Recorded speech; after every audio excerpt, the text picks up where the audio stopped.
মন ছুঁয়ে যাওয়ার মতন একটা গল্প বলি শোনো।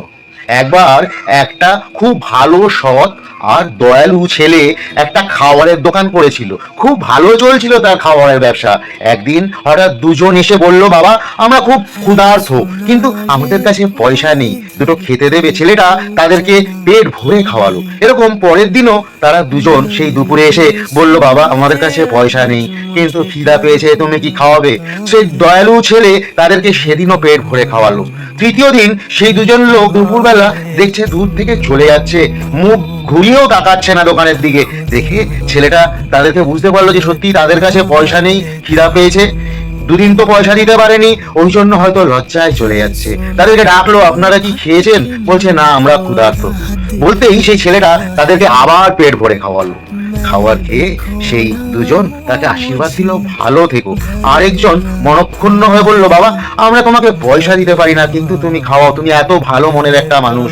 তো কৌতূহল বসে ছেলেটা তাদেরকে প্রশ্ন করলো, আপনারা কারা যে পর পর দিন দিন দেখলাম আপনাদের কাছে পয়সা নেই, আপনারা কোথায় যাচ্ছেন? তখন তারা দুজন বলল, আমরা যমদূত, আমরা যমরাজের আজ্ঞায় পৃথিবী থেকে প্রাণকে নিয়ে যেতে আসি, অর্থাৎ এটা তো বিধির বিধান, তো আমরা সেই কাজ করি। তো পৃথিবীতে এসে এত লোভনীয় খাবার দেখে আমাদের খিদা পেয়ে যায়, কিন্তু পয়সা তো আমাদের কাছে থাকে না। তো তুমি খুব ভালো মানুষ যে আমাদেরকে খাওয়ালে বাবা। শুনে আমার ছেলেটার একটা কৌতূহল হলো। সে জিজ্ঞেস করলো, আচ্ছা আপনারা তো যমদূত, আপনারা তো জন্ম মৃত্যু জানেন, আমার মৃত্যু কবে হবে? একজন বলল, এটা বলতে পারবো না বাবা, এটা বিধান নেই, আমরা জানি ঠিকই, কিন্তু কিভাবে সময়ের আগে বলে দেবো। আরেকজন বলল, আমি নুন খেয়েছি তোমার, ও না বলুক, আমি তোমাকে বলবো, তোমার মৃত্যু তুমি যদি বিয়ে করো, বিয়ের বউ ভাতের পর তুমি যখন তোমার সোহাগ রাতের জন্য রুমের দিকে যাবে, সেই রুমের দরজার সামনে পড়ে তোমার মৃত্যু হবে।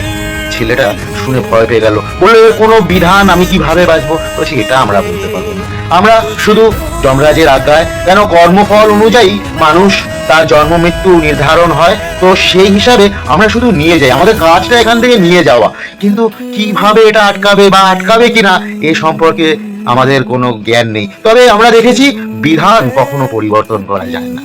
তো ছেলেটা খুব ভয় পেয়ে গেল। সে একটা মেয়েকে ভালোবাসতো, তার সাথে বিয়েও প্রায় ঠিক হয়েছিল। তো বিয়ে করলে তার মৃত্যু হবে এটা ভেবে সে ভয়ে সেই মেয়েটার থেকে দূরে যেতে শুরু করলো।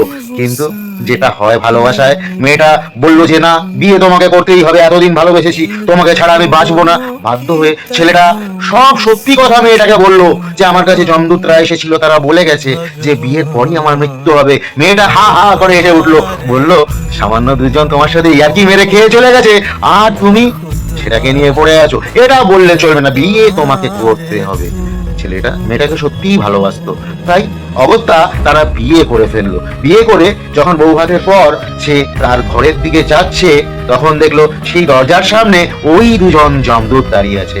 সে যমদূতদের বলল যে আমি সবে বিয়ে করেছি, আমাকে একটু বউয়ের সাথে দেখা করে তার অনুমতি নিয়ে আসতে দাও, তাকে একবার বলে আসতে দাও যে আমি তাকে সত্যিই খুব ভালোবাসি। বলছে, না, হবে না, এটা তো সম্ভব নয়, আমাদেরও খুব কষ্ট হচ্ছে। যমদূতদের চোখ দিয়ে জল ঝরে পড়ছে, তুমি এত ভালো ছেলে, তুমি এত দয়ালু ছেলে, তুমি আমাদেরকে পেট ভরে খাইয়েছো, কিন্তু বিধির বিধান তো আমরা পরিবর্তন করতে পারবো না, তোমাকে চৌকাঠের ভিতরেই ঢুকিয়ে দিতে পারবো না, এখান থেকেই আমাকে তোমাদের নিয়ে যেতে হবে। তো তখন ছেলেটা বলল যে না, এটা বললে কি করে হয়, দয়া করুন, হাত জড়ো করে করুন, প্রার্থনা করছে। এটা ভিতরে তার স্ত্রী শুনতে পেল, সদ্য বিবাহিত স্ত্রী এগুলো শুনে বুঝতে পারলো যে সে কত বড় অন্যায় করে দিয়েছে। আজকে তার জন্য তার স্বামীর প্রাণ চলে যেতে পারে, বা চলে যাচ্ছে, যাবে।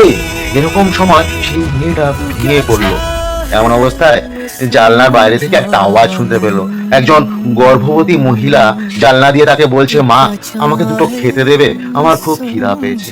মেয়েটা চোখ দিয়ে হরহর করে জল ঝরছে, সে ভাবছে কিছুক্ষণ পরেই আমার স্বামী মারা যাবে, তো ঘরের মধ্যে থাকা এইসব খাবার দাবার আমার কি কাজে লাগবে।